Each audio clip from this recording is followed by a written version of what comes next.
going to do a mini class for our RCYT registered children's yoga teacher trainees. Each week we have a pose of the week. This week is week 46, so congratulations to everyone. Cheers for staying with us.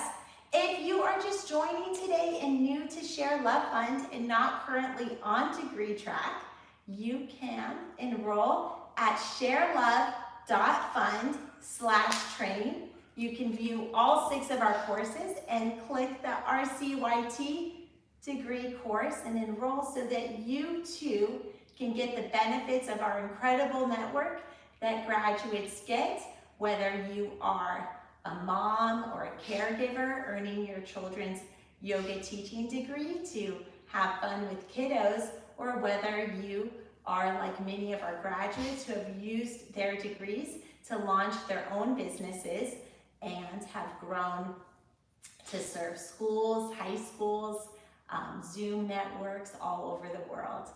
I invite you to enjoy the offerings of Peter Icavello of Bronxville Wellness Sanctuary and Presence Wellness in Westport, Connecticut. So we have 2 coaches today covering 2 states, New York and Connecticut. Peter, as most of you know by now, is our lead trainer and anatomy guru. He is here kindly today to teach for a cause as we offer all of our programs out of love. We want to really share what we've learned from our experience with all of you.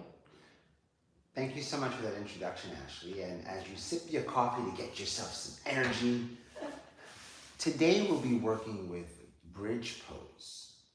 So today's video will be short, right to the point, but we'll do a restorative bridge pose as well as, that's Ashley's favorite, restorative. See the big smile? When you say restorative, the big smile comes. When I say active, the smile's part not there. You won't see a lot of cardio yoga, except when we do like high speed marketing things on Instagram or something. The real anatomy guru is to right over Ashley's shoulder to the right. He has all the knowledge here when it comes to anatomy. And he's just, there to cheer us on and to applaud us. Mr. Bones. Great guy. Doesn't say much or... Doesn't upset anyone. No, doesn't upset Never anyone. says the wrong thing. He's always present. And we've talked to him so much that he lost all of his skin, muscles. We're just waiting for his bones to dissolve, and then we'll just have to get a new one or a new coach there. Anyway. He's very transparent. Exactly. And as you can tell, things go right through him. In one ear, literally, and out the other. All right. And with that said, we love to have fun here at ShareLove.Fund because, to me, life is about enjoyment, fun, leaning in. When you have an obstacle, laugh about it. Especially when teaching, you have to love it, you have to have a passion. If you don't, there are a million other things to do. You can love your job. It is not a myth.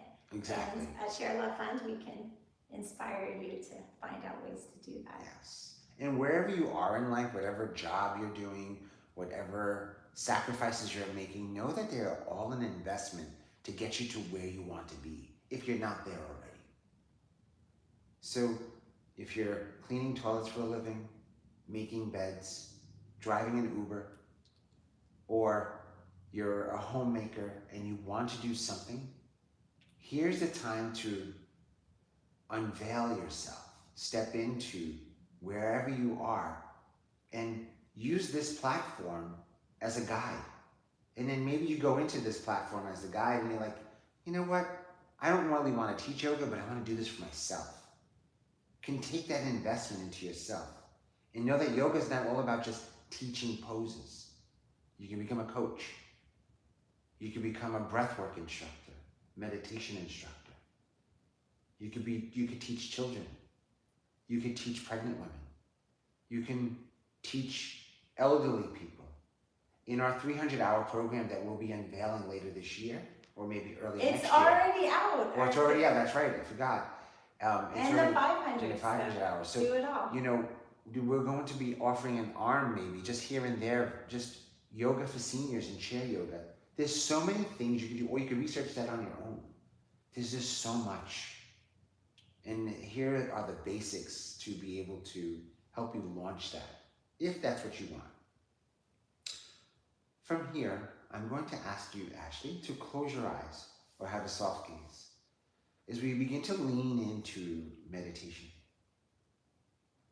Lean into our bodies, lean into ourselves for self-preservation.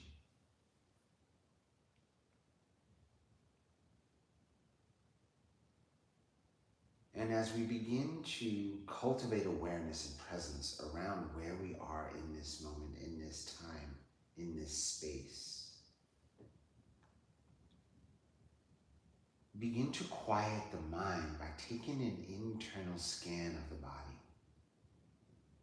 and breathing into any areas of tension that lie within the body.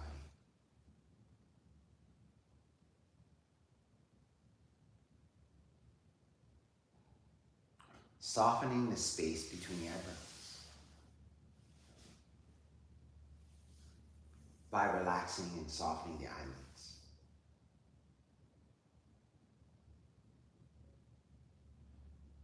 Relaxing the jaw by parting the lips.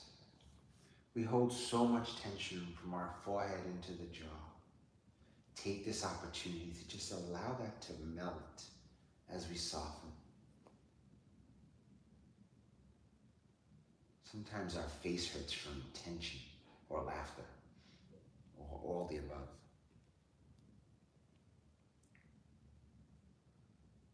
Pull the belly in to support our spine.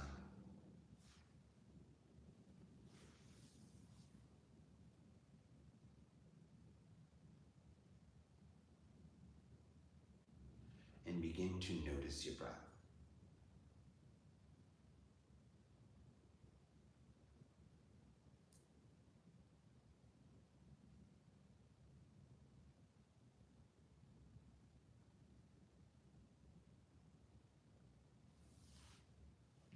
And then from here,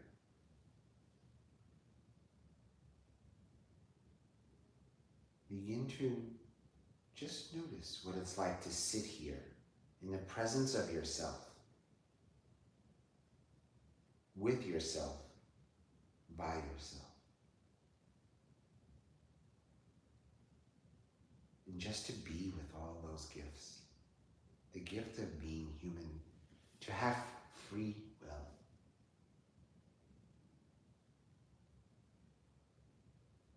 To envision yourself doing something that serves you better. To take the time in this moment to separate the real from the unreal.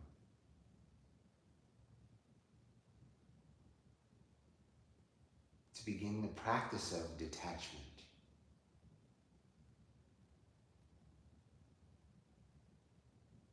To begin the practice of letting go.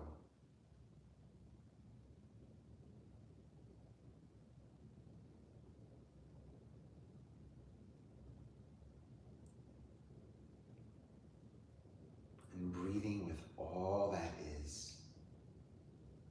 You're here. With yourself.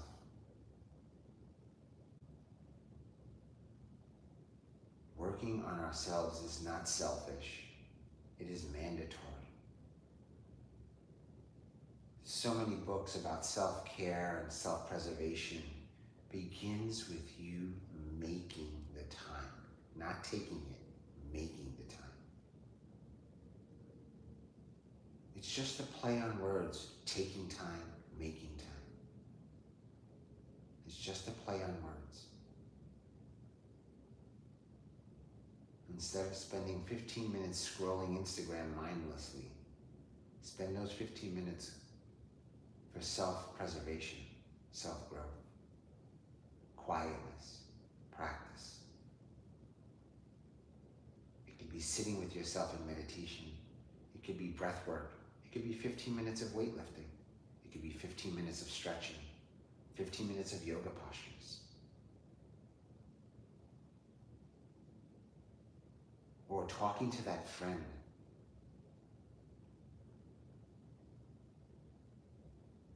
cultivating a skill.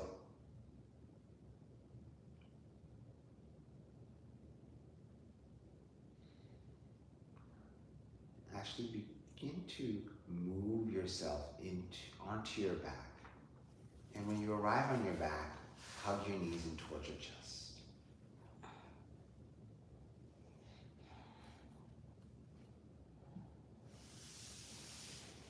And then from here, come into a happy baby.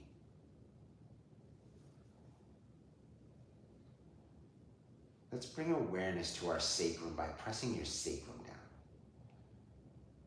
Let's lift the head to tuck our chin and press the back of the head down as well. To get that stretch in our spine and readjust our sacrum by pressing it down and pulling the belly in. That activates your lower back. It helps stretch the hamstrings further. And in our happy baby, let's be a happy baby by rocking our hips slowly, side to side. Give ourselves a little massage in our lower back.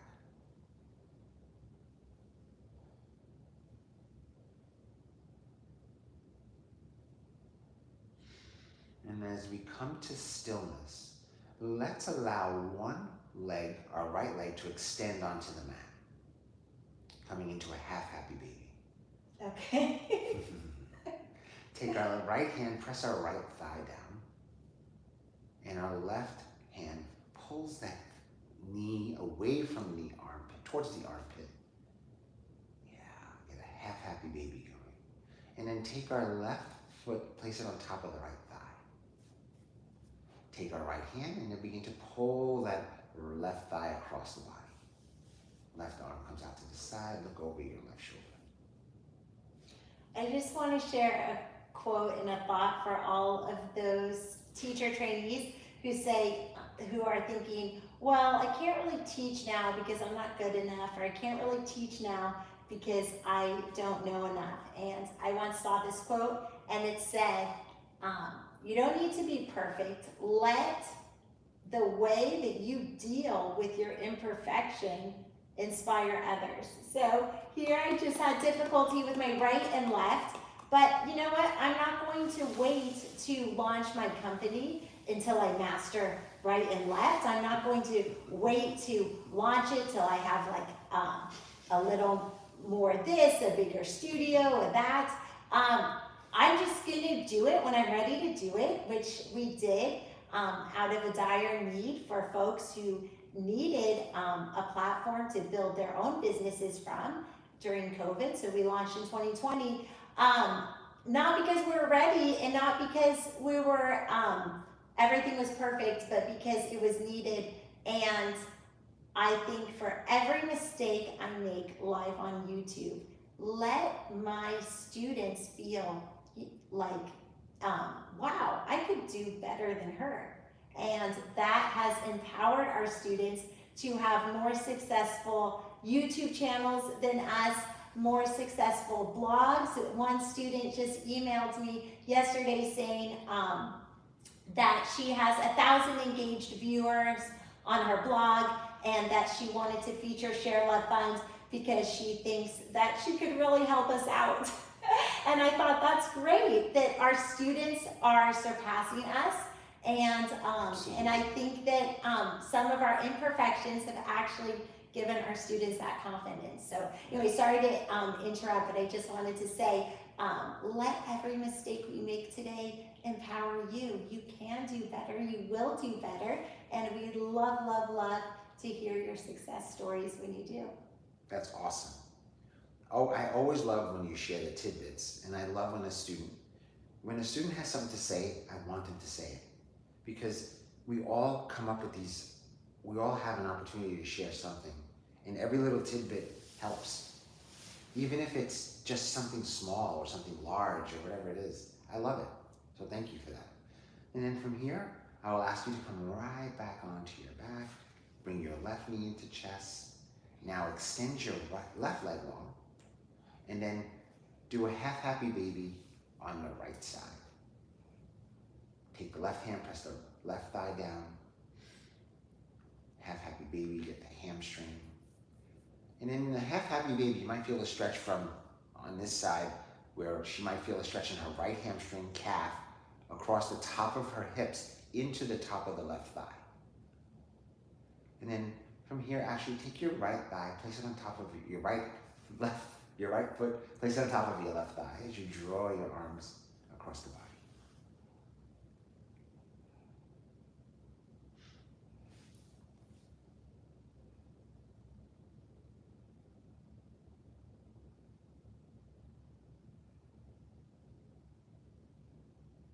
Beautiful.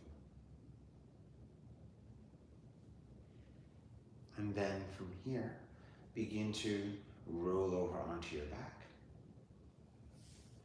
Plant your feet onto the ground. She's ready for Savasana. Plant your feet onto the ground. Hoping you wouldn't notice. Walk your hands alongside you. And then gently lift your hips up toward the sky. And we'll do a couple of different variations of bridge pose. Inhale, press into your feet and heels. Exhale, lift the hips up toward the sky just a bit further. And now, lift your chin so that you can breathe and get some breath. Allow the breath to flow freely by opening up the trachea. And then reach your hands beneath you. And then begin to interlace your hands beneath you. Press the tops of your elbows down, pinkies, and lift your hips up toward the sky.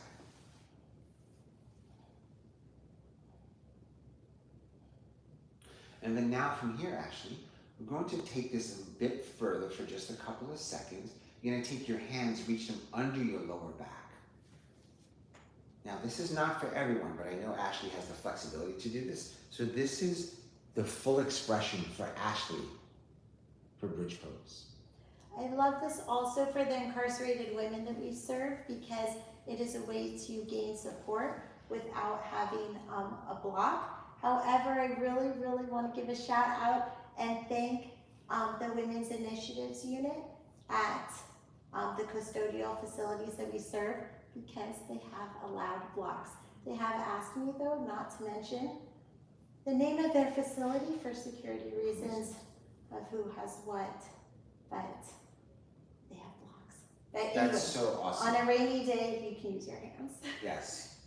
And Ashley has donated, ShareLove.Fund has donated mats to incarcerated women, and yoga props, and manuals, and uploaded tons of videos to their iPads, so stationery so that they can write their loved ones and write to ShareLove.Fund.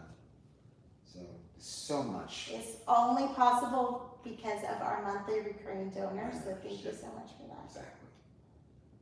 And then from here, Ashley, I will ask you to take the hands away and slide the hands out, and then gently begin to lower the hips, and then draw the knees in towards your chest. Bridge pose. Bridge pose. And then we'll do one version of bridge pose. Excuse me, I'm going to cut in front of the camera. Uh-oh. And then we're going to take a block, face it off to the left side. We'll do a restorative version of bridge pose. And then from here, Ashley, I'll ask you to place your feet onto the earth. Gently lift your hips up toward the sky, just a few inches, so that you can take the block and slide it beneath your hips. Always have the block flat. I mean, you can do it on the second height, but for our purposes, I just want it nice and flat. Plant your hips onto the block. And again, this is, you have to make this comfortable. We're gonna be in bridge pose. Make this comfortable for yourselves. So make this comfortable for you. And this is not for everyone. Not everyone loves bridge pose with a block beneath their hips.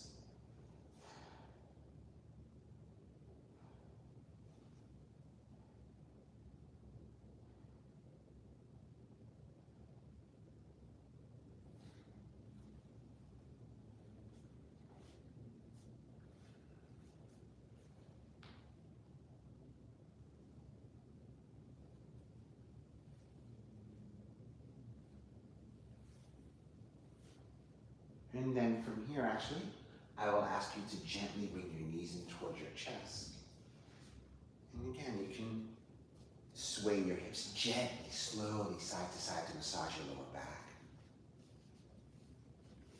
You can plant your feet onto the earth and then walk your feet directly out in front of you to just another restorative pose. So there's many variations you can do while you're on the block.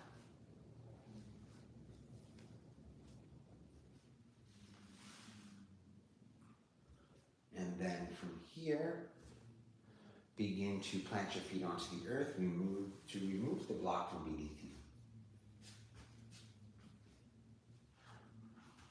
And then come walk your feet directly out in front of you to do your favorite pose, Sarvangasana. Good night. I want to raise a question we received in our comments, and thank you so much for commenting because it really helps us. So the question is, is it bad if I fall asleep in Savasana? Is it? Why do you, great question, but I get this question a lot. I say, because your body needed the rest. And people will say, but yeah, but yoga etiquette says you should be, forget about yoga etiquette or etiquette here or there or whatever. If you fall asleep, that's fine. I fall asleep in meditation sometimes, sitting up with my head. If I'm fully, if I'm in a chair, I have this chair at home called the womb chair. Yes, it is very relaxing.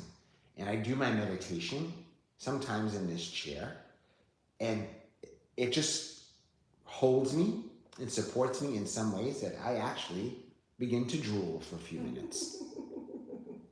And I catch myself because my head falls forward. I'm like, oh my God, I fell asleep meditating.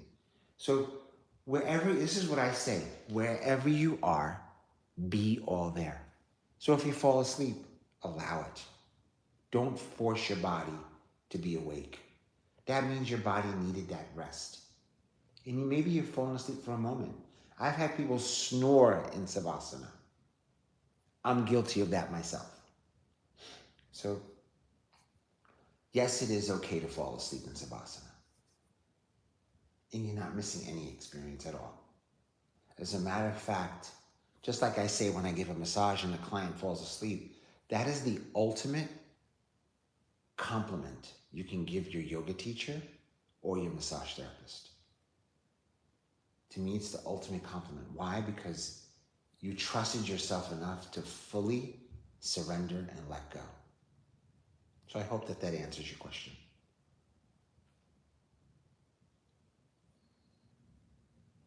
Take a few moments of breath here, Ashley, as you feel the support of the earth beneath you.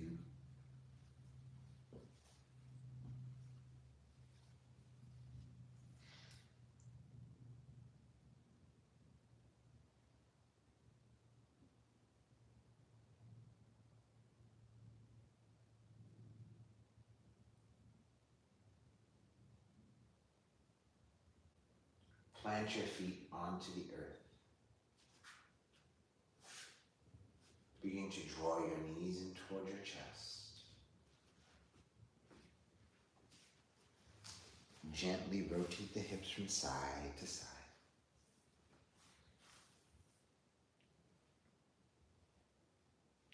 And then come on over onto either the right or left side.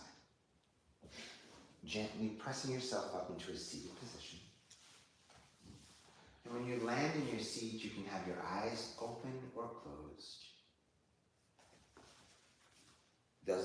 Whether your eyes are open or closed, again, I get asked those questions as well. It's all up to you, depending on the experience you want. Some people like to see, and I say that's great. Some people like to just listen. Whatever experience you'd like to achieve, please honor that.